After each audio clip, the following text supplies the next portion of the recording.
and Anne did a doctoral thesis on Bentham and the poor laws, and is one of the leading figures in the Centre Bentham, and is currently doing a lot of work on the Revue d'études benthamiennes, excuse my French, which is being really active in promoting Bentham studies.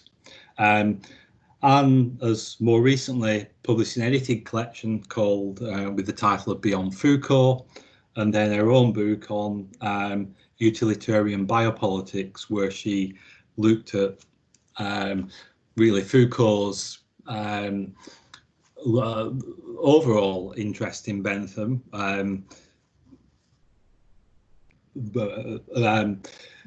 Foucault's well known, of course, for Discipline and Punish, and seeing Panopticon as a paradigm of the modern state, but Anne went beyond Foucault, what Foucault wrote about Bentham in that particular work, to show how his interest in Bentham developed in his career, and also suggested how utilitarianism could reconcile some of the problems in Foucault's thought.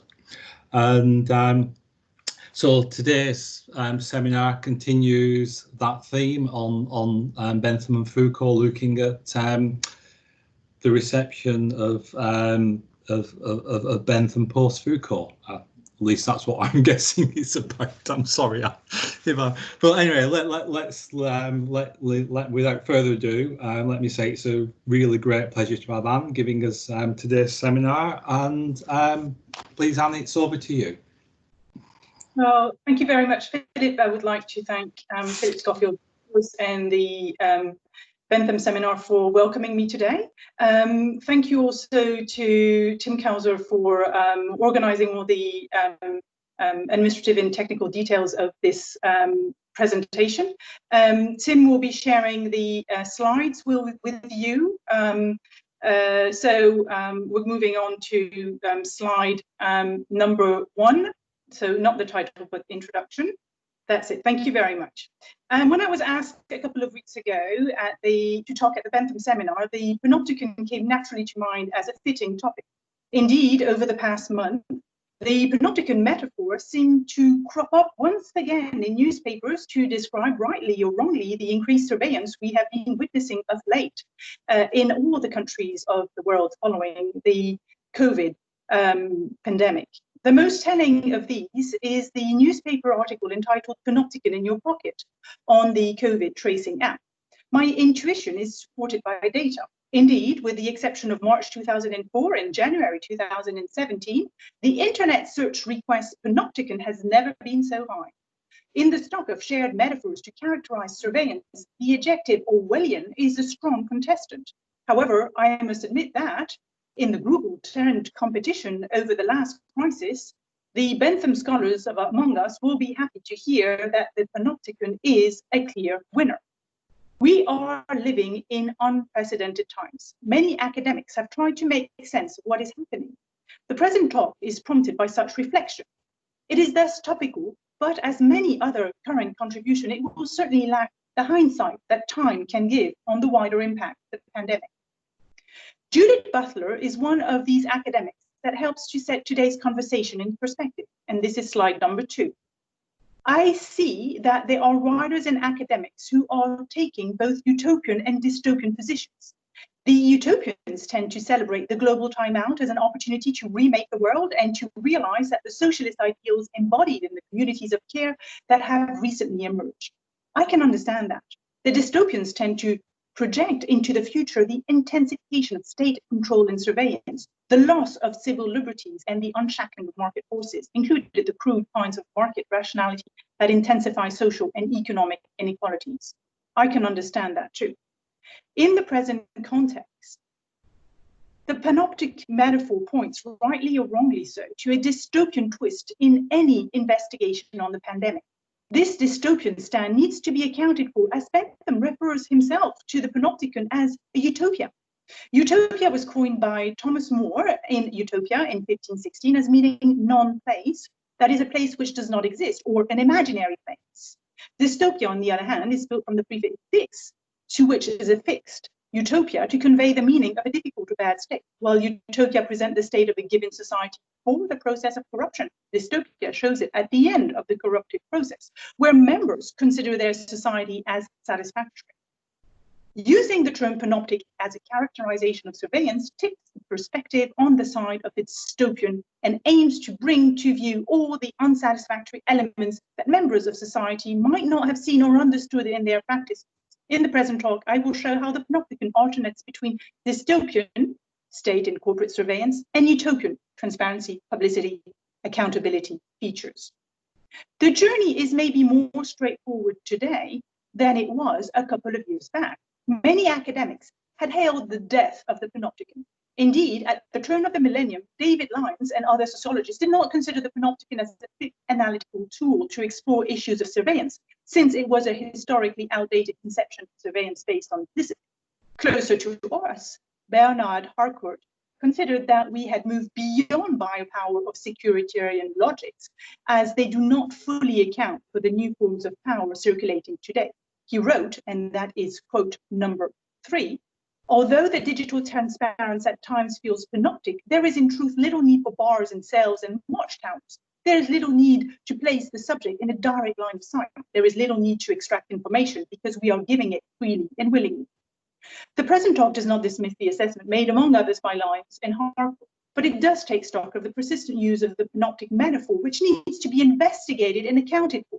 Indeed, panopticon is and remains a figure of desire in welfare capitalism.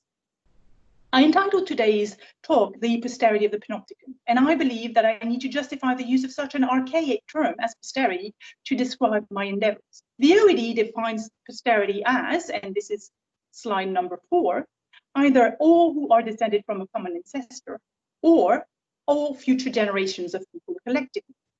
The noun posterity therefore covers the investigation of the descendants of the panopticon, and by this I mean the legacy of Bentham's panopticon projects, both in actual penitentiary reform efforts and in theoretical models under the concept of panopticism.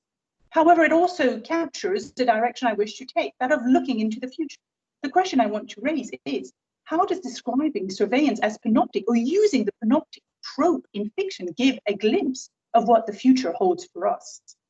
I am not the first academic to speak about the panopticon, and I am unlikely to be the last. Manuel Dechamp's interview in December 2019 for the French radio channel France Culture on the contemporary legacy of the panopticon is one instance of this trend. However, I believe that what makes the present contribution stand out from previous one is not the in-depth analysis of the panopticon projects I and many others have written on the topic elsewhere, but the extent of the panoptic investigation spanning from an 18th century project to 19th century partial implementation in the reform prison system, to 20th century models of disciplinary society, to a schema of generalized surveillance down to a characterization of legal provisions, and finally to a new genre of fiction. The endeavor does not claim to be exhaustive, and that's clear, that's slide number 5, but hopes to signpost the use of the panoptic metaphor in various areas of knowledge. In the process, I hope to make sense of the panoptic cornucopia. Let's move on to part number 1, which deals with panopticon in Bentham's project. We are now slide number 8. The panopticon is the name given to a building designed, developed by Jeremy Bentham, which allows most of the activities of the inmate to be seen, thus monitored by the institution's ascribed viewers, in order to compel the inmates to comply with a behavior the most conducive to the ends of the institution.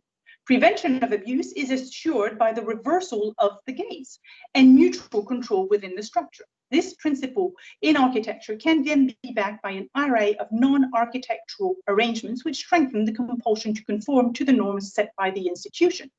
It is now used as synonymous with excessive surveillance in different fields, and this is quote number 9. It is important to grasp the distinguishing features of the panopticon to avoid misunderstanding its operation. There are in fact 3 different features. The first is the inmates. These inmates can be convicts, workmen, poor, insane, middle-class students, ministers, and even art students. This means the panopticon is not a system setting the governed against the governors. The second feature is compliance. Certainty of compliance, that is rule observance, is key to the agency of the design. This means the panopticon facilitates the reformation of inmates. The third feature is totality. The Panopticon offers a total system of monitoring individuals in and out the building. This means the Panopticon has to develop a whole array of technical, management, data collection innovations, relying partly on the design of the building. And that's slide number 10. So more than just a design innovation, the Panopticon presents a worldview which is both built upon and contributes to inform. First, it is a new penal system which posits that to act as a deterrent for crime, punishment needs to make sure that each and every infraction is systematically identified and punished, that the same punishment is applied to the same offence, and that the punishment is proportionate to the offence. These basic principles rationalize punishment, and they were first theorized by Beccaria. The second feature of this new worldview of punishment is accountability. The Panopticon introduced accountability of the parties involved, the governed, the governors, and the third party, as a guarantee that the system will not operate tyrannically. In Bentham speak, no misuse of power. The Panopticon achieved this aim thanks to two mechanisms: architecturally built-in transparency, which makes possible 5 levels of surveillance, and publicity. Janet Semple identified 5 levels of surveillance, which I call 5 eyes, and shows that it is not just the central gaze and its reversal that is at the heart of the panoptic endeavor. Inmates are first overseen by the staff, then inspectors oversee the staff. Thirdly, the staff oversees the inspector. Fourthly, inmates control each other. And fifth, the building is open to the public. The gaze operates from the center to the ring and back, and also from different points on the ring between them, thus allowing for a combination of sightlines and control. The Panopticon also acts as a synecdoche of the tribunal of the open world, with both the building operating as an ad hoc courthouse and being open to the oversight of the world by allowing in visitors at all times and publicizing its actions thanks to data collection, recording, benchmarking, and reporting. This first section aims to have sketched the nature and the function of the Panopticon as devised by Jerry Bentham. And then we'll move on to my second section, which deals with Panopticon designs in prison, and that's slide number 11, and we're going to move on straight away to slide number 12. This part offers a very quick overview of a topic which deserves some more space. Claim to Panopticon classification of a certain number of prisons relies on the structure being described as such. However, of note, there has never been a Panopticon built in the world, such as the one Bentham planned in Milbank. Nonetheless, the prison which seems to come closest to real-life prison is the Presidio Modelo in Cuba.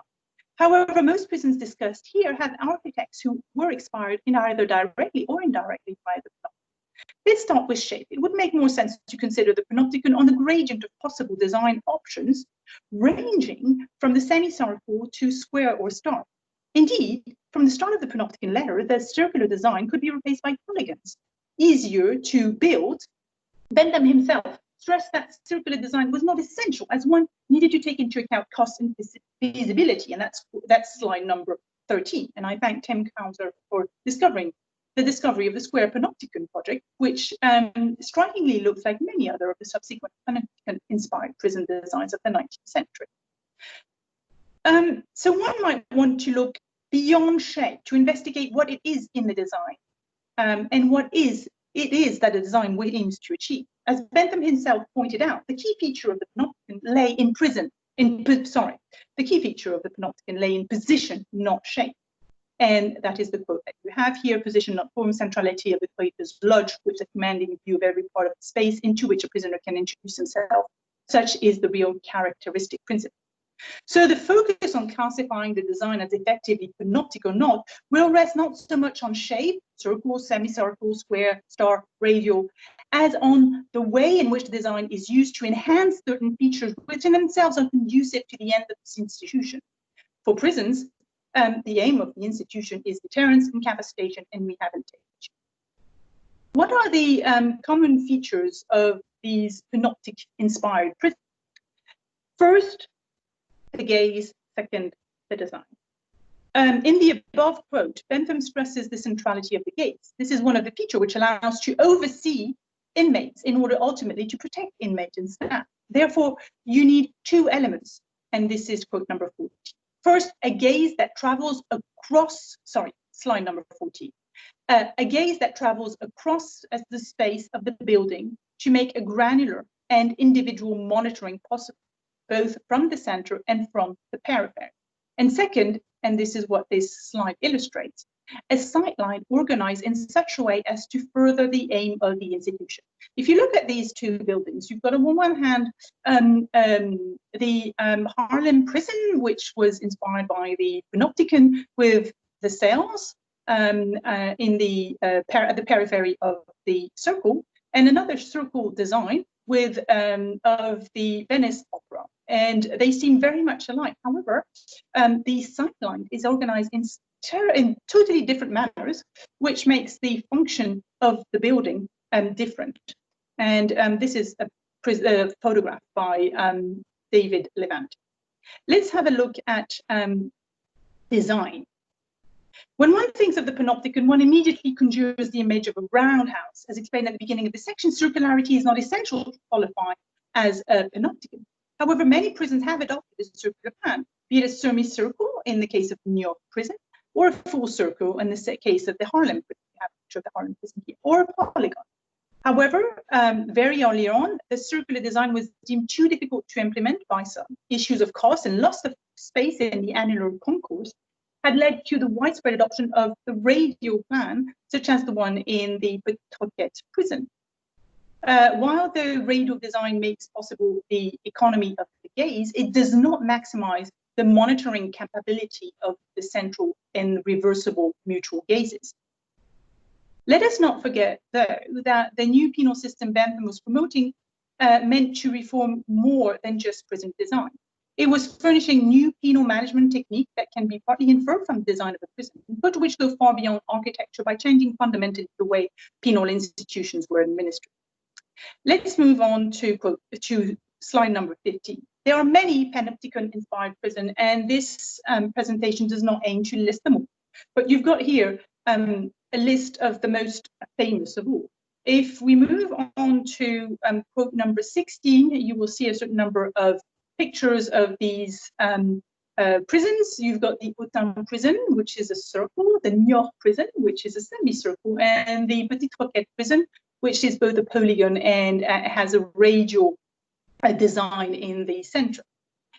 Slide number 17 will show the inside of a certain number of prisons, the Haarlem prison, the Pentonville prison, and the Stateville prison, and you see that visibility of the stele is key to these designs.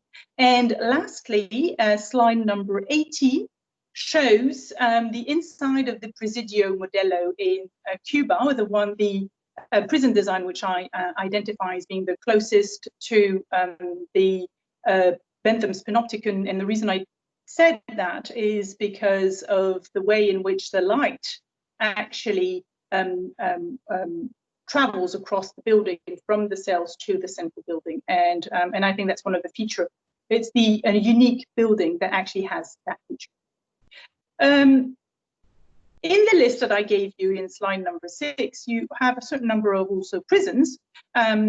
You have the Port Arthur Panopticon in Tasmania, but there are others that I haven't listed, such as the Penrich Panopticon in Victoria, or the Fremantle Roundhouse in Western Australia, or the new jail on Norfolk Island. Australia, a former convict colony, seems to have been very fertile ground for the building of Panopticons. A special issue of the Revue d'études Benthamiennes is in preparation for December 2020 on the topic, and will look into the history of these prisons. It is ironic at many levels that a country that served as an example of a system presented as antithetical by Bentham to the penitentiary system should have embraced Panopticon-style prisons. Bentham was very early on aware of the contradiction when a first prison, not a Panopticon though, was built in a country colonized with the only aim to avoid mass building of penitentiaries at home and its associated costs. It is, of course, too early to discuss a project which is still in preparation. However, as the guest editor of the special issue, I do have a certain number of working hypotheses that the papers will prove correct or not. These are: the first thing is that you did not build prison in the 19th century as you built dungeons in the Middle Ages. A whole new penology had emerged during the Enlightenment on the continent that was then discussed and refined in the 19th century. This made it impossible to build a penitentiary without taking this conversation into account. Bentham was not the only thinker in the field. There were many others, including Beccaria, Howard, Eden, Romy, Tocqueville, Beaumont, John Haviland, L.M. Linz, or John D. Gray. Bentham's Panopticon, second point that I would like to make on that topic. Bentham's Panopticon project were widely circulated in penal reformist circles and contributed to the conversation of how to build an efficient penal system. It would be interesting to assess the extent of this circulation by quantifying the number of books or compilation of Bentham's penal theories, as well as their circulation and reception. Another issue, of course, is to know what information sectors on the other side of the world had access to. What did they read, remembered, and discussed regarding penal theories? What books on the topic did they have in their private libraries or have access to via public or friends' libraries? Knowledge on Bentham's ideas could have been acquired directly by reading his books or a review of the same, or indirectly by reading essays on penology that would have fed on Bentham's idea with or without crediting him. The third point I'd like to make is that real-life prison building is far more complex than just drawing a blueprint. They must accommodate diverging views in stakeholders, landowners, colonial government representatives, colonial office, civil servants, government guidelines, colonial settlers, and to a lesser extent, convicts. And they must also prioritize building according to available resources in land, hands, and money, which is a very important criteria when you think about the state of the colony. Another element that needs to be considered: who commissions the building, who has the upper hand on the design, and who sets and implements regulation within the prison. In a very limited way, the special issue hopes to highlight in minute detail the degree of inspiration, the circulation of ideas and people, the local constraints that led to the building of panopticons in the antipodes. This investigation could set the framework to understand the spread of the panopticons in the rest of the world. I'd like to conclude with slides number 20 and 21. Setting the limelight on the Panopticon prisons should not make us forget that there were other competing systems, such as the Pennsylvanian system, which with its focus on isolation, rehabilitation, care, and continuous supervision, examples of which can be found at the Eastern State Prison in Philadelphia, or the Auburnian system, which stressed silence, congregate labor, and corporal punishment, which was applied in the Auburn and Sing Song prisons. It would be the object of another study to look into the difference and cross-pollination of ideas between these systems. Another approach might also be to look into modern-day reappropriation of panoptic buildings as new spaces are adapted to contemporary forms of punishment or entertainment. Most of the prisons that were illustrated in this topic have now been turned into museums, an interesting fact. Let's move on to my part 3, which is Panopticism from prison to society. So Foucault's engagement with the Panopticon starts in the early 1970s when he is researching for his lecture series on psychiatric power. However, it is only fully fleshed out in 1975 with the publication of Discipline and Punish, which publicizes the Panopticon project to a wider audience and coins the concept of Panopticism. To a certain extent, his 1978 lecture series on biopolitics provides a reassessment of the place of Panopticism in Bentham's work. Foucault's interpretation of the Panopticon evolved over time. However, we will consider, and here is it's slide number 24, his 1975 description of Panopticism understood in the wider discussion of disciplines for the present purpose. Foucault stresses first the use of a spatial organization that ensures the exact observation. No, slide 24, yeah. First, the use of a spatial organization that ensures the exact observation of human subjects. Second, the reliance on an architecture that permits isolation and confinement of the individual who are watched, thus the omnipresence of few who watch and the knowledge of constant surveillance. Third, a perfect control over time that allows the maximum extraction of information and word from those who are under surveillance. Fourth, a normalizing form of judgment that compares, differentiates, hierarchizes, homogenizes, and excludes. And lastly, a generalized form of truth production, the examination that constantly evaluates and judges those who are being watched, and which ultimately hides the gaze of the watcher so that those watched begin to internalize the discipline themselves. As I explained elsewhere, Foucault's Panopticism is not Bentham's Panopticon. We've got slide number 25. The main reason is that Foucault did not take into account the ways in which Bentham's project had evolved over time. Let's move on to slide number 26. There are, in fact, 5 different Panopticon projects which evolve over time. First, Samuel Bentham's brother, in the Russian estate he was overseeing, invented in 1786 the Panopticon and applied it to factory work. Bentham then resorted to the Panopticon design in 1787-91 to solve the problems of prison overcrowding and convict hulks on the River Thames, with food shortage, following the American independence and the loss of transportation routes to America. Faced with food shortage in the winter 1797-1798, Bentham returns again to the Panopticon to provide wide-scale poor relief. In 1816-17, the Panopticon is adapted to a project of school for the children of the trading middle classes that Bentham sought to build in his own garden. And again, at the end of his career, Bentham suggests a Panoptic layout for government offices in the 1830s. However, all these different Panopticons are not just copycat projects. They are adapted to users and aides. Foucault wrote that the Panopticon is a multi-use structure that can house a child learning to write, a worker at work, a prisoner correcting himself, a madman living in madness, I quote. This was correct, but he forgot about ministers. The inclusion of the ministers within the reach of the Panoptic control is key to understanding the accountability and deliberative features embodied in the design. This makes it possible to think the uses of the Panopticon beyond surveillance. We also have to take into account evolving aims. In describing the Panopticon, Foucault identified permanent visibility and isolation as key features of the project. However, Bentham quickly abandoned isolation as posing mental health risks to inmates, and he did allow space for limited privacy within the cells. Isotopy. Foucault believed that the Panoptic system relied in ascribing a definite space to each individual in the system. This might be true in the prison or in the pauper Panopticons, but it is erroneous in the chrestomatic project schools, where the economy and the efficacy of teaching relies on students moving across academic classes according to proficiency. Foucault wrote, everything that the individual does and say is graded and recorded. And this is true in most cases. However, in government business, Bentham allows for secrecy as protection of the privacy of individual application in certain circumstances. And now let's come to the last contention that Foucault makes, internalization. Academics have called into question the use of this concept, internalization. Indeed, for them, the term internalization is anachronistic in the context of late 18th century Britain. Indeed, they argue that the Panopticon was tapping into the unremitting pressure of social observation on the individual to modify the nature of self, the idea of personhood, and ultimately reform them according to the institution aims. Panopticism needs to be understood as the reinterpretation of the Panopticon project to suit Foucault's strategic narrative.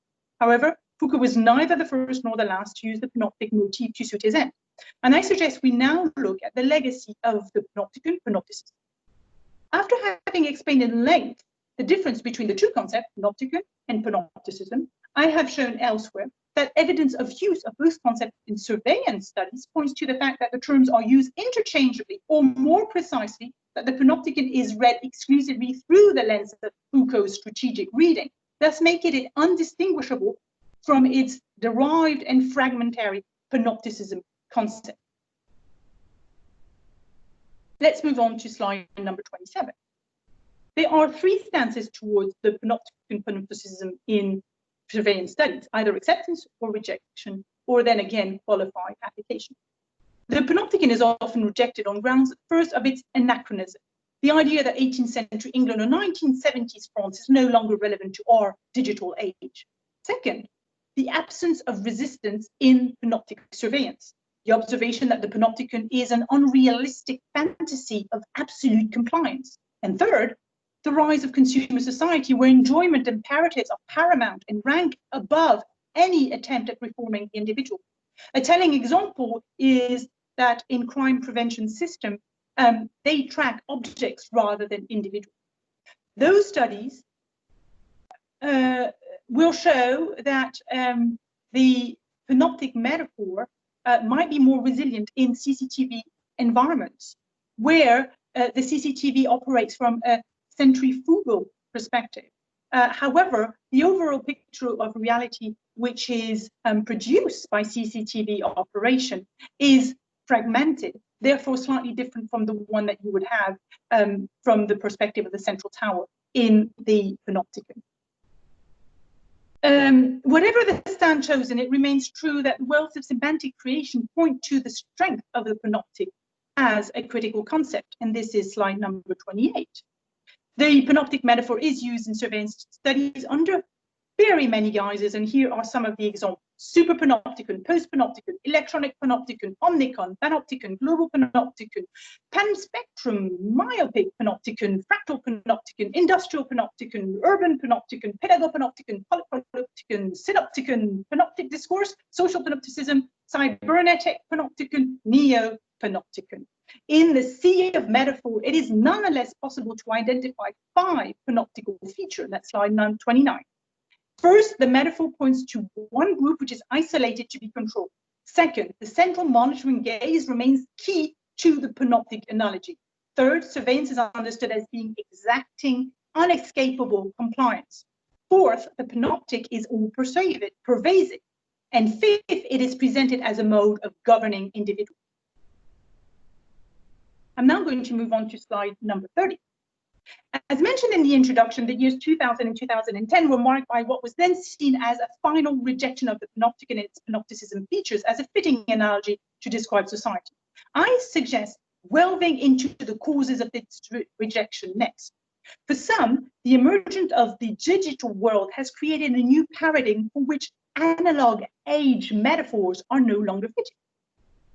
Harcourt identifies 3 different ages. The first, that of the spectacle, represented by the Greek amphitheater.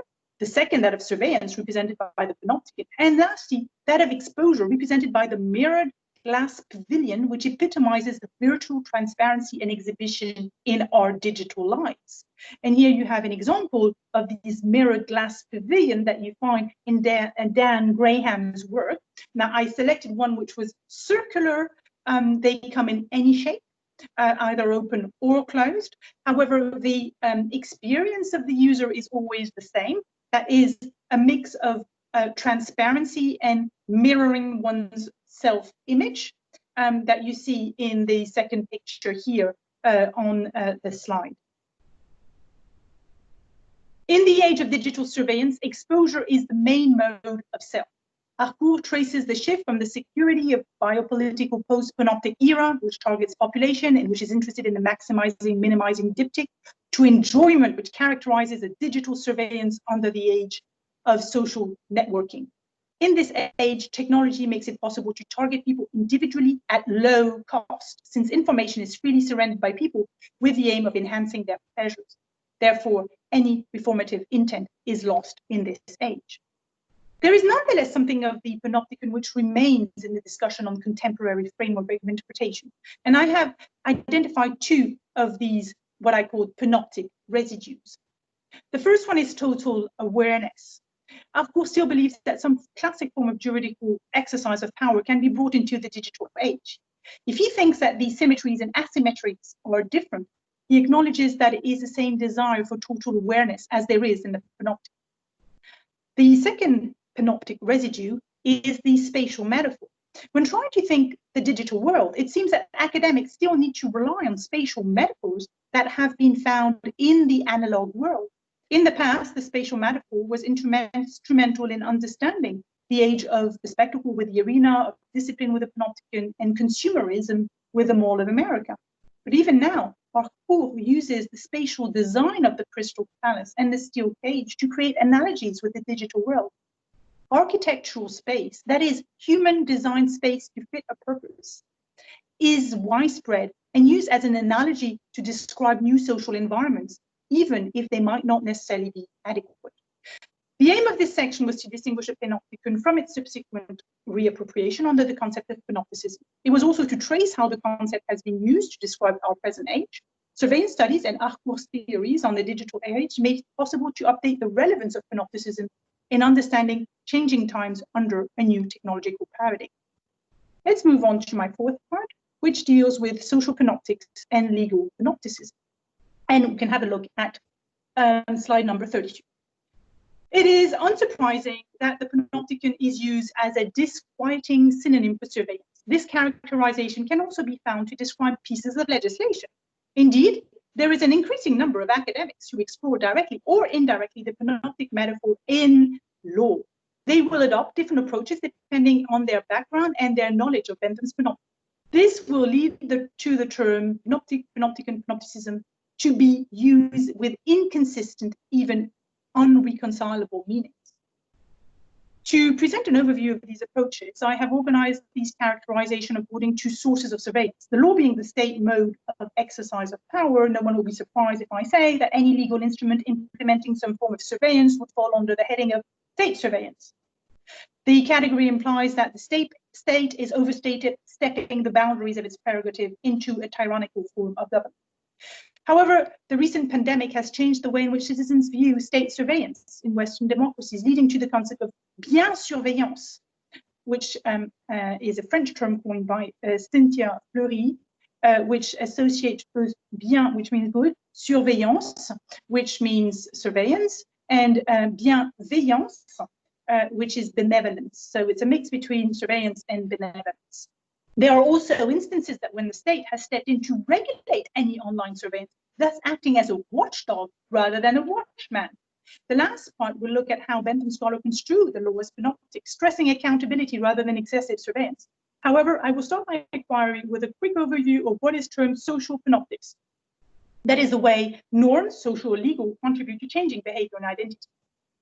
At the crossroad of legal systems and social and political environment, the term panoptic is used as denoting a normative effect of an environment ensures compliance of subject.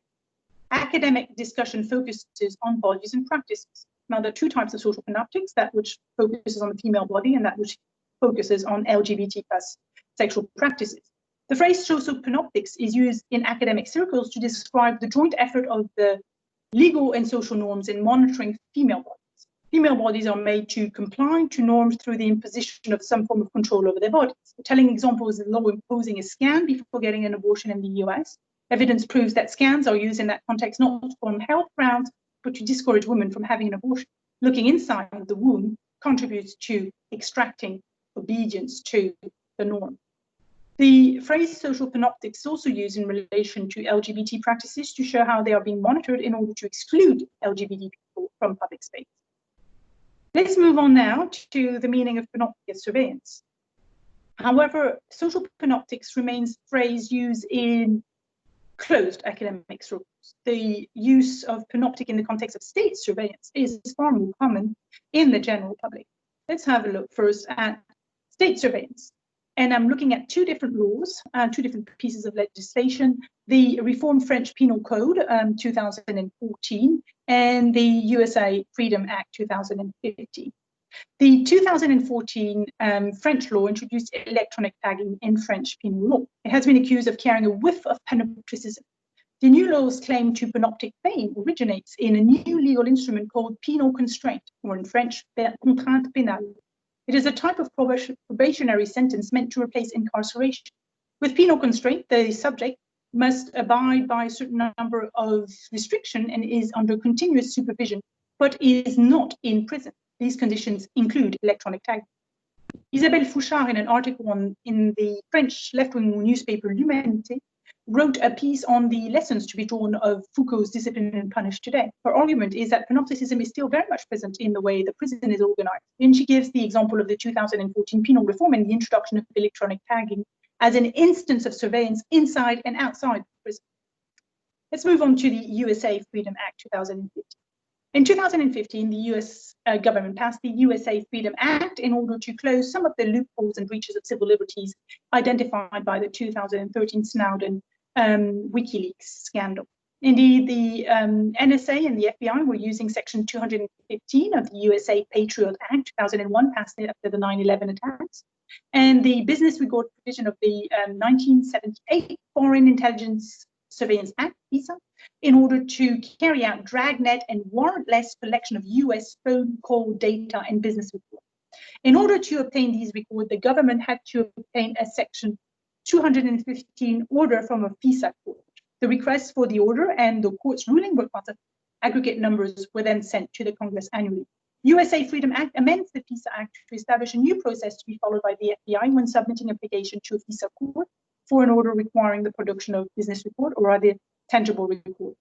The USA Freedom Act bans bulk collection of data, as any request for report must not be based on specific collection terms.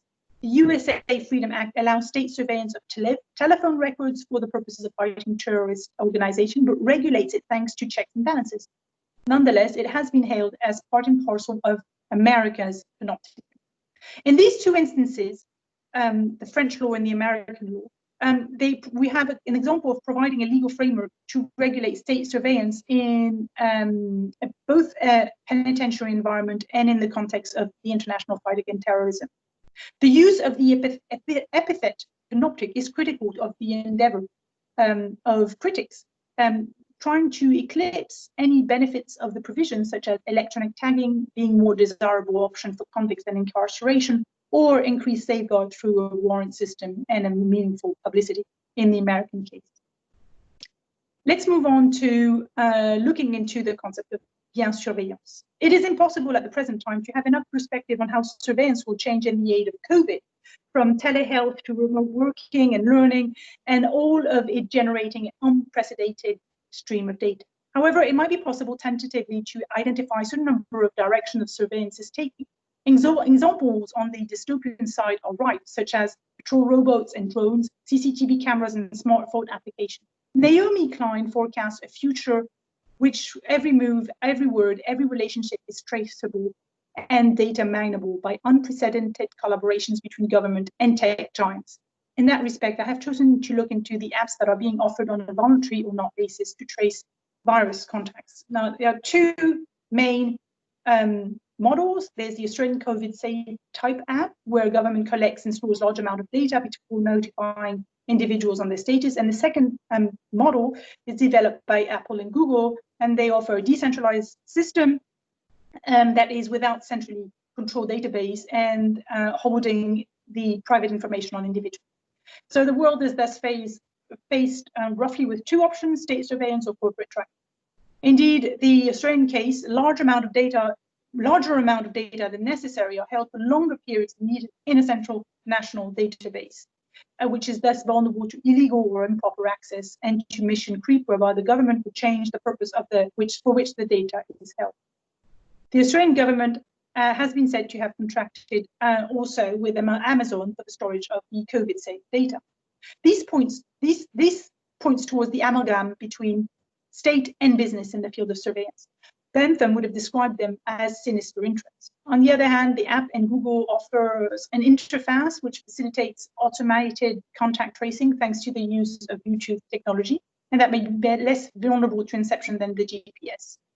Decentralized system will make it possible to comply with the GDPR requirement and make it more onerous to identify the data subjects.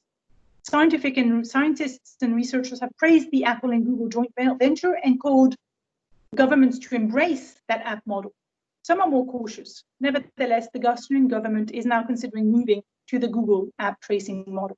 In both cases, commentators have been quick to panoptic nickname: Corono Panopticon, Pandemic Panopticon, Panopticon in your pocket, to quote some of the few panoptic semantic creations. The first response to these creations will be to highlight the difference between the operational working of the app and the panoptic.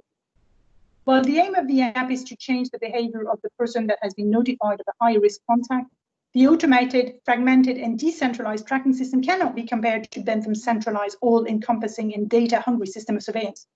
Second response is to recognize the ways in which describing these apps as panoptic is critical to the surveillance system they imply.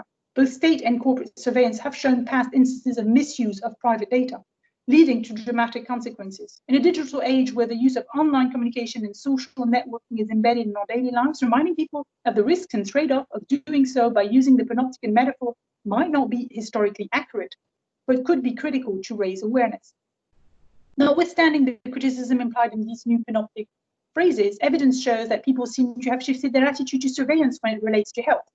In Australia, and that is slide number 33, 70% of people surveyed said that they would download a coronavirus app, and up to 44% did. The data in the rest of the world show that popular support for such forms of surveillance is high. What interests me, therefore, is the shift with another form of historic surveillance from over the skin surveillance to under the skin surveillance. And you see how negative perceptions of surveillance might change when we go under the skin. These higher levels of global acceptance of surveillance rely on what is perceived as bien surveillance, the latest type of surveillance to be born of the COVID lockdown under the pen of Cynthia Fleury. The benevolent aim of electronic surveillance locates this new digital form as a descendant of 19th century paternalism. This is very successful rebranding of the fears of privacy invasiveness operated by high-tech corporations into, I quote, the dubious promise that these technologies are the only possible way to pandemic-proof our lives, the indispensable keys to keeping ourselves and our loved ones safe, says Naomi Klein. To the suggestion that trading privacy for utility, Harari answers that there are ways of building safeguards into the system. As we have seen, decentralized system, anonymity, data minimization, short-term data storage, consent download.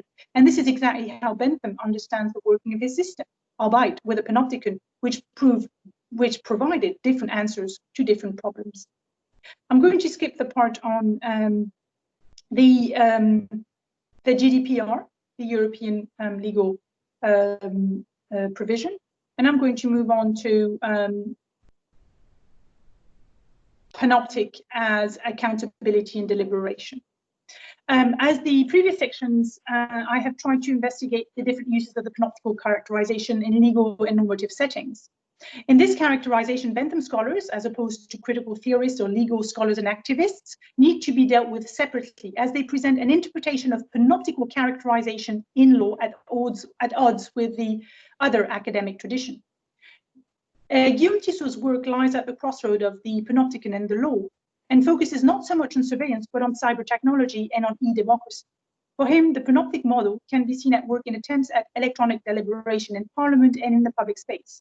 It is not only transparency made possible by the electronic media and the wider publicity granted by connecting so many members of the public opinion tribunal at the same time that authorizes the analogy with panopticon, but the greater accountability digital communication affords. Indeed, for him, accountability is guaranteed by the reciprocal circulation of knowledge and power that he calls the double dynamic of data flow.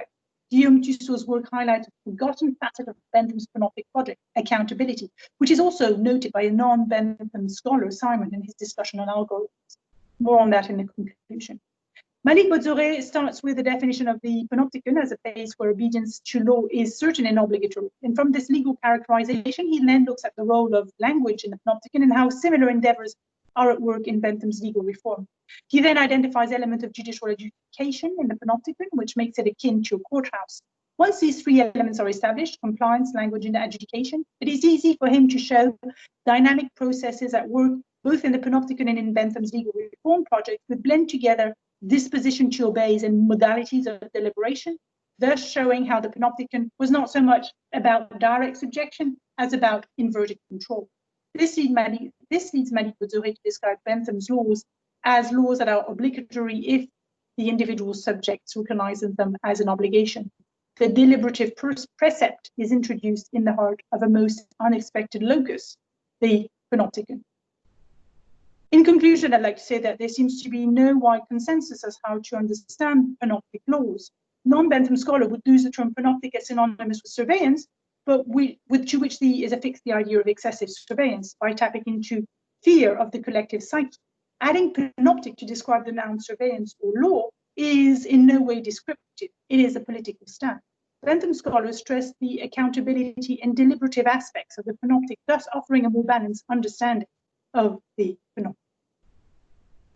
I had planned to, and that's slide number 35, I had planned to speak a little bit on the fictional panopticon, look at critical imagination, looking at the panopticon as a new genre,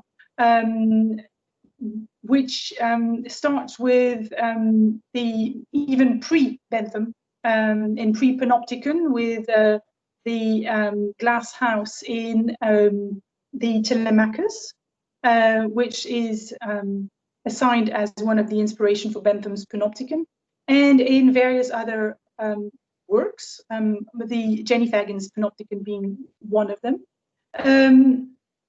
The panoptic trope is also used in critical theory with varying degrees of acceptance.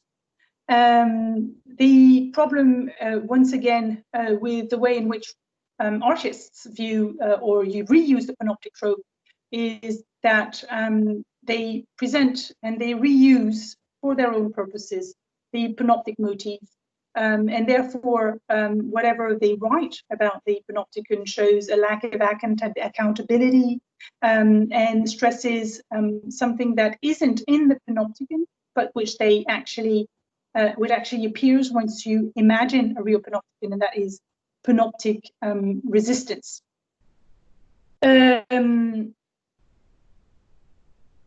Therefore, panoptic nevels participate in the debate on the reform of the contemporary penitentiary, but literary criticism in fiction reinterpret the original Bentham and Foucauldian panoptic projects for their own purposes. Therefore, fiction cannot provide a consistent critical discourse on the prison system.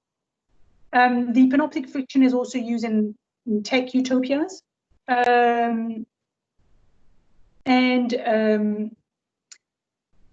in that respect, I might be excused with anticipating a rise in panoptic-inspired works of fiction in the wake of the spread of the human-less and contact-less technology post-COVID. And in that respect, the film The Circle might be construed as a model of panoptic narrative in the digital age. However, the ending of the Circle was somewhat unexpected and baffling. One might have expected a call for more privacy protection, as in the case in the academic world, in the media, in the law, rather than more surveillance to protect liberties and democratic systems. As Harcourt so masterfully explained, ready-made off-the-shelf dystopian panopticon analogies are inadequately fragmentary to reflect on the new challenges of our digital post-COVID age. Unless one adopts Simon's utopian stand that, I quote, panopticon-style surveillance has an underappreciated advantage.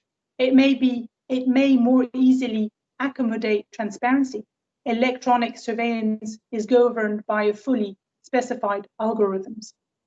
I hope to have established here that the panoptic paradigm is not dead, and that's my slide number 40. Notwithstanding major publication heartening the death of Panopticism, these studies reassert the importance of the panoptic paradigm in the field of surveillance and critical studies, law, and fiction. There is still room for Panopticism as a methodological and substantive tool. However, it cannot be taken at face value, but used critically, as it can only present a fragmentary understanding of reality. The panoptic metaphor does fulfill a very important function. It taps into the collective psyche and activates primal fears that individuals can have of surveillance and loss of liberties and self. It might not be a fitting descriptive tool anymore, but it is an effective bugbear to remind people of the risks of surveillance. Thank you very much. Thank you, Anne. That was a terrific paper. Really fascinating. And just a word now about how we're going to work with the question sessions. If you move your cursor over your screen, you'll see a menu will come up, and there's a little hand symbol. And if you have a question, you can just click on the hand symbol, and that will alert us to the fact you have a question. And then I will bring you in, and you can turn on your mic and ask the question. Turn on your camera as well as if you like, but please remember this is being recorded. Or else you can put a question into the meeting chat at the side of the screen. So anyway, while people are thinking of questions or we're finding out how to click the hand button, I mean, there's a lot there, a lot we can talk about. I mean, what's sort of struck me throughout, from sort of a Bentham perspective, was the if you like, the conflict between security and liberty, which was one of the main themes of Bentham's writings, and that seems to be, let's say, one particularly in present circumstances, one of the main concerns. How do you keep people safe, yet at the same time guarantee them freedom? But it's a fundamental problem of government, and I wonder how much the people who use the term panopticism don't appreciate this link with utilitarianism in Bentham, and or you always come back to the principle of utility with Bentham, and the way in which you use, let's say, a surveillance device, the way in which you use power generally can either be for good or for ill, and that assessment has to be made by the principle of utility. I mean, sorry, that's a bit of a rambling and general question, but I'd be interested to hear whether you feel that clash between security and liberty underpins a lot of this. Yes, of course. I suppose it's a red line all through the way in which the panoptic trope is reappropriated in a certain number of disciplines, either fictions, critical studies, surveillance studies, and the law. At least, as I said, there are two different interpretations of the panoptic in the law, either by Bentham scholars or non-Bentham scholars. Now, because of that stand, which is very much on the side of security and control, and losing to a certain extent the aim of the device, the mechanism, the principle, the laws that are promoted in utilitarianism and in Bentham's utilitarianism, the position that Bentham scholars tend to take is trying to balance the elements that have been forgotten, but all those people who are reusing and reappropriating the panoptic metaphor, stressing elements of liberty, of accountability. So I've talked about deliberation and accountability as important things that you have in the Panopticon, but of course I could have mentioned, utility. What Bentham was doing is because he believed that on the balance, the measures would improve both the well-being of the inmates and the well-being of society in general. Thanks, Anne. Sorry, we've got a question from Matt, who's it's in the meeting chat, but I'll read it out. I wonder if you could say something about the role of consent in Bentham's Panopticons. To what extent do the surveyed consent to their surveillance? It seems implicitly absent in Foucault, but present in some of Bentham's Panopticons. Yes, you're absolutely right, and it's a very important point, especially when looking at the way in which surveillance is made acceptable in our contemporary society, and that's a point that I haven't dealt with, but that's the GDPR and the importance of consent for the treatment of personal data and the storage and analysis of personal data. So consent is extremely important. In Bentham's Panopticon, there are a certain number of Panopticons where consent is either implicit or explicit. For example, the school, the students, we can assume that the students consent to being within the school. It's not necessarily the case in the prison Panopticon, where I assume the consent of the inmates is not necessarily required for a place in the Panopticon.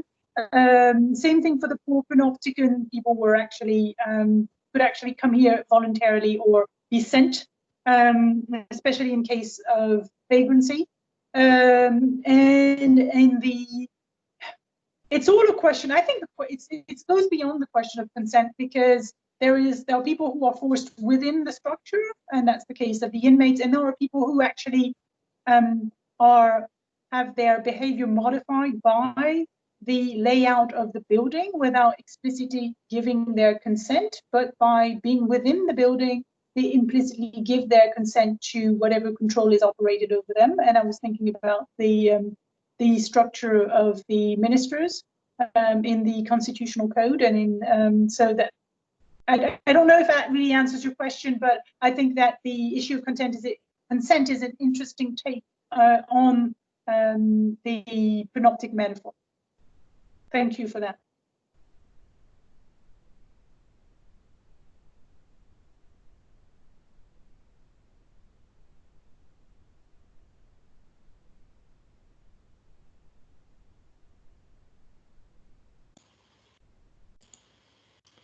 I think Philip's camera's frozen, so I'll jump in quickly. I see we've got another question from Levin here, Anne. Could you please elaborate on contemporary mutations of different types of panopticism, including digital panopticism? Excuse me, there's a word I haven't heard. Can you repeat the question? Sorry, Anne. Yeah. Could you please elaborate on contemporary mutations of different types of panopticism, including digital panopticism?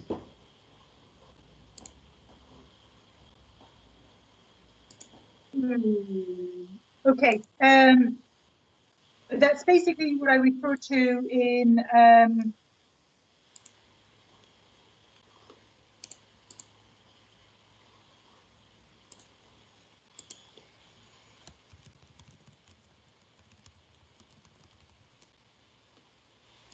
part 4, from social panopticism to legal panopticism. So, and in part 3, from prison to society. So you will find instances of mutation of the digital panopticism in surveillance theories and in surveillance environments. So that will go from online tracing, cookies, to any form of CCTV footage that could be related to and stored online, or have an online backup. There's also the theories of Bernard Harcourt, or Bernard Harcourt, because he's an American scholar, and he's we're interested here in redefining how the panopticon can be used in the digital age, and the way, especially the influence of social media and the way in which people voluntarily expose themselves to the gaze of the other.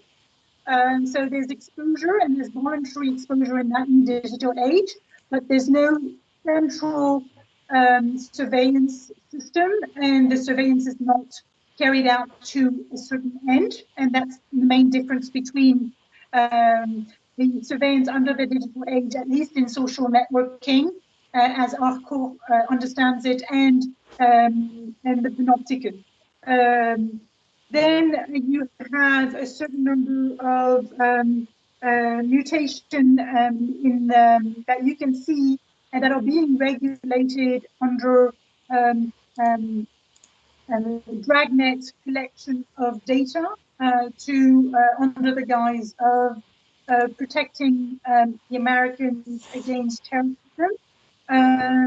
You also have digitally this tracking of convicts with ankle bands that tracks their movements physically, both physically and digitally, and you have various ways in which this digital panopticon is is fictionalized in novels, but also in films. I hope this answers your question. Thanks, Anne. We've got a question from Sadia as well, also on the matter of consent. Would Bentham justify the monitoring of people who have the coronavirus without their consent? And also, would he reason that the surveillance of victims is for the greater good and the health of others within society? A big one there. Yeah, I don't have the answer. I think we need to take into account a lot of elements that makes it difficult to transpose the Panopticon as Bentham understood it today. This is a number of things that I made, or I would have made if I had time, on the GDPR. The idea that nowadays we consider that we are protected, we have protected legislation, that we have legislation that protects privacy. If, for example, we have pseudonymization, encryption, and data minimization. And when you look at these elements, you see that Bentham, that was completely the reverse of what Bentham actually wanted to do. He was not in favor of data minimization. He wanted to collect as much data as possible. He was not in favor of pseudonymization and pseudonyms and anonymity. He wanted people to be identified because that was the only way of avoiding crimes. But he lived in a different world. And it is not because the various tools are now used to protect our privacy and protect our liberty that it wouldn't have been adopted by Bentham if he had been faced by the same circumstance. But I don't really have the answer. It's just that maybe the transition is not relevant in that context to describe the techniques. I hope that answers the question. Thanks, Anne. Question from Carolyn here. Do you think that the current popular embrace of deep state conspiracy theories speaks perhaps to a misappropriation or a propensity to misuse the pan aspect of the Panopticon that is part of the Panoptic cornucopia which you've laid out today?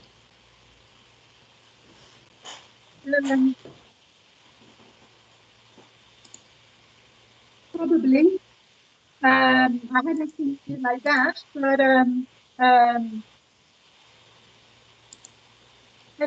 as many things, we are responding to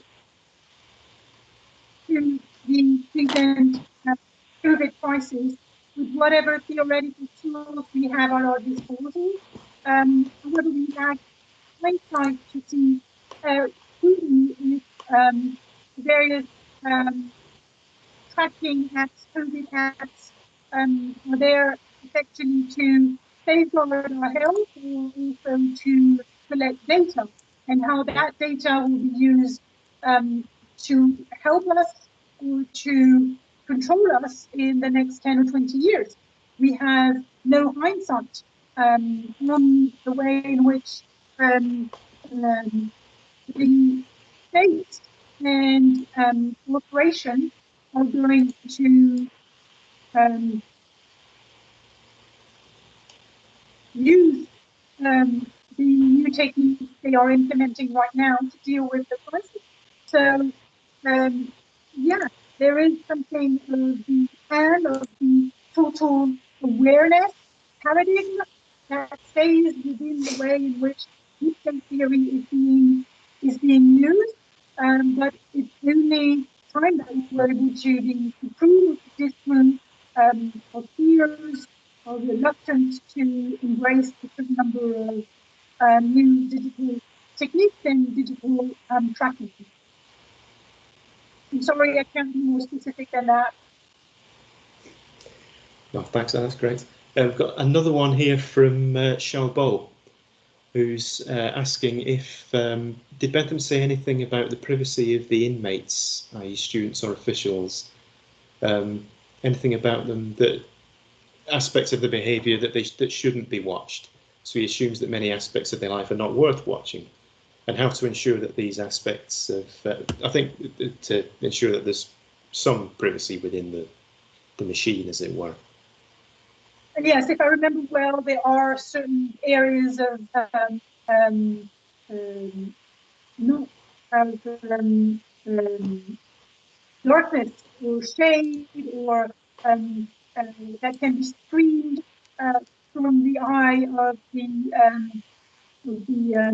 central inspector at times, so that the inmate would be allowed some type of privacy, but can be asked to step within the field of vision of the inspector whenever the inspector wants to check what he's doing, or when he wants to ask him to report his actions. So yes, there is a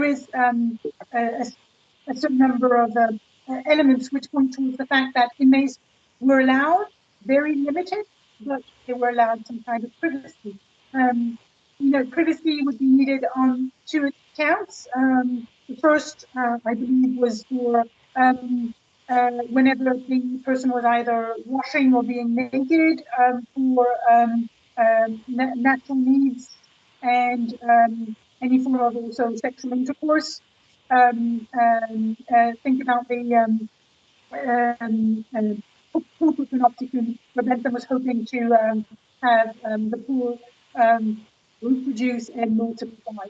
So I suppose these would be times in the lives of an inmate where privacy would be allowed. And I hope that answered your question. That's great. Just from me, I was wondering if you could say a little bit more about your Panopticons in Australia project, and are you finding anything particularly distinctive about Australian Panopticons, in inverted commas, if the inverted commas are required? Well, not yet, because I haven't read you yet. I do hope that some interesting points will emerge from the collaboration of so many academics, both in Australia and in the UK, writing on these panoptic structures in Australia. There is some kind of coincidence, interesting coincidence, having all these panopticon being built in a penal colony, which was meant to be open air and to be a competing system to that of the prison panopticon Bentham was advocating. So yeah, no, I'm looking forward to that. Yes, and one of the ironies. It will be online on the Revue d'études Benthamienne website, December or January 2021 at the latest. Yeah, excellent. I look forward to it. And some of us need to get into gear on writing our contributions to that, I know. He says, sheepishly. Oh, Philip's back. My computer's completely lost, so I'm on the iPad now. Sorry, I've missed. Where are we up to? I think we were. I think we've got through all the questions that we had lined up. So unless anybody has anything else they would like to ask, then I think we could wrap it up there, because we've done quite well. We asked about how. Sorry, there was just one point I've sort of been interested in, and that's the connection between panopticon and radial prisms. Of course, radial prisms became the dominant design, and when I had my one trip to South America and Bogota, I was taken to the panopticon prison there, and that was a radial prison. And I think we've seen designs for the building that Samuel Bentham built in St. Petersburg, which he called the Panopticon, but was actually seems to have been radial. And the idea, of course, is that you stand in the middle of the radial prism. You can't see into the cells, but you can see down the corridors. And so that at least you can see people out escaping, if nothing else. So, have you any thoughts on the connection between radial prisms and panopticons, Anne? Yes, I do. I think we need to connect three things, as you say. That 1807, I think, sketch of or drawing of an radial building presented as a panopticon by Samuel Bentham, and which is an art school, if I remember well. Right. And what Bentham says about in his quote in the quote I quoted earlier on, position not form centrality of the keeper's lodge with a commanding view of every part of the space in which a prisoner can introduce himself. And if you think about it, the radial design, which I have included, more or less, I think we need to be extremely flexible about what we call panoptic, because a lot of people call a lot of things panoptic, and we can either stand as Bentham scholar and saying, well, no, there's only one thing that really looks like a panopticon. It's the Cuba prison, for example, or the Harlem prison, and the State Bureau prison, and there's 5 or 6 of them. But there's loads of other structures which are defined as panopticons, maybe for a good reason, or because it actually reflects upon some elements of the panoptic within the design, and I think that needs to be accounted for. And I think the radial design is one of these adaptations of the panopticon very early on. There's the term star also, which appears extremely early on in under Bentham's pen, if I remember well, which means that the idea of not being able to oversee all the movement and all the what was going on within the cell, but to be able to oversee some of the movements, the circulation of the inmates within the building.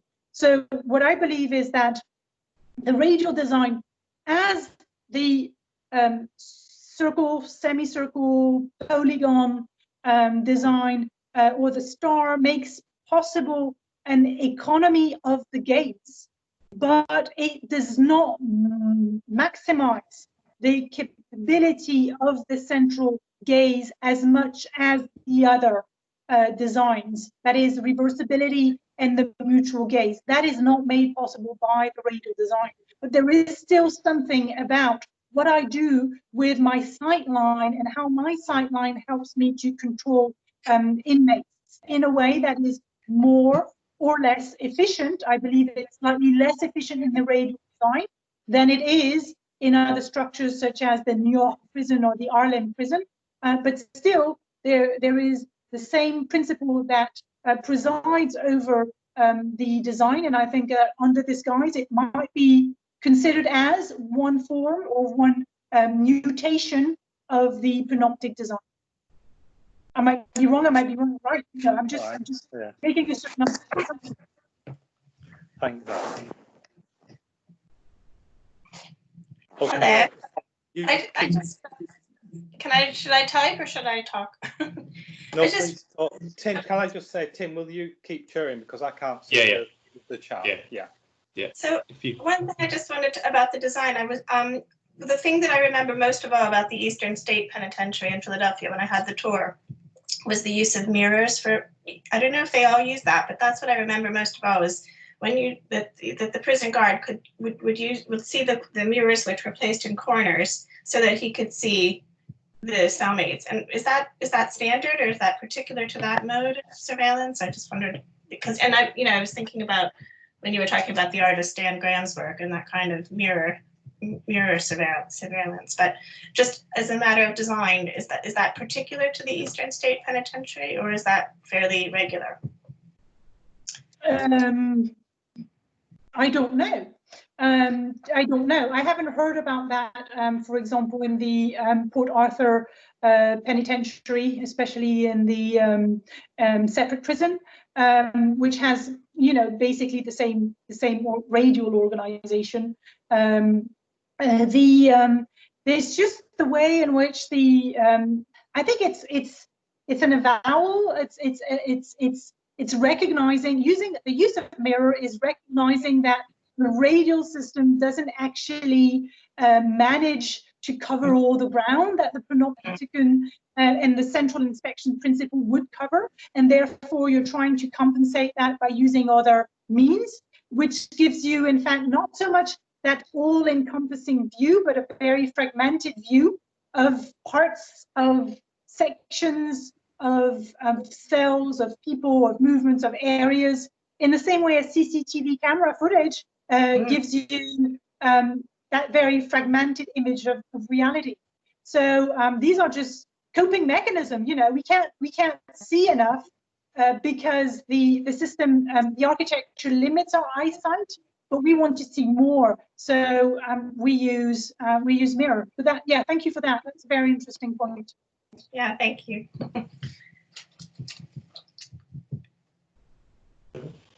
I'll mute myself. Got a question from John Moore here.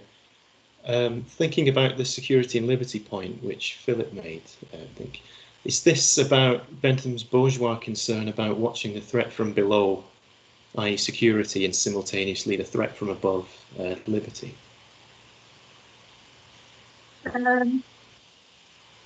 Yeah, very good point. Very well put.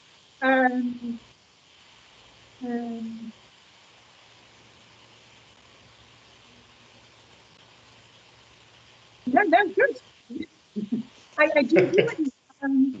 It's an interesting way of seeing what you call the bourgeois attitude of Bentham.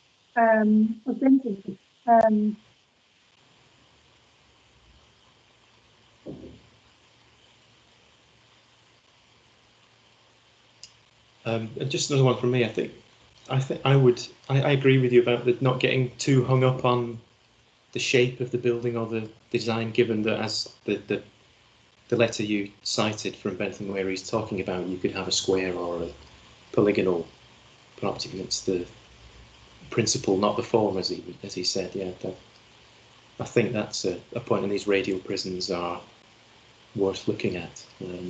But it's interesting, as you say, that the dispersion of this radial model is quite fascinating around the world, even to as remotely as Norfolk Island having one erected there as well.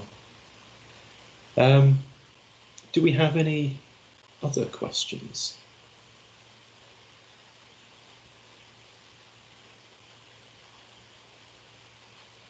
Okay, shall I conclude then? I think so, yeah, I think we're set. Well, thank you very much indeed, Anne. I'm sorry I missed the good part of the questions. My poor little computer still hasn't started going yet. But it was a really fascinating talk, and just showed us how rich the Panopticon metaphor is, and glad to hear. Well, I don't know if I'm glad to hear, but it's still got lots of life left in it in contemporary discourse. But of course, we still don't have the authoritative version of Bentham's text. And so that's something we need to try and get on and do, is bring out a nice new 4-volume edition of Bentham's Panopticon writings, and we'll be able to see it, at least historically, in all its glory.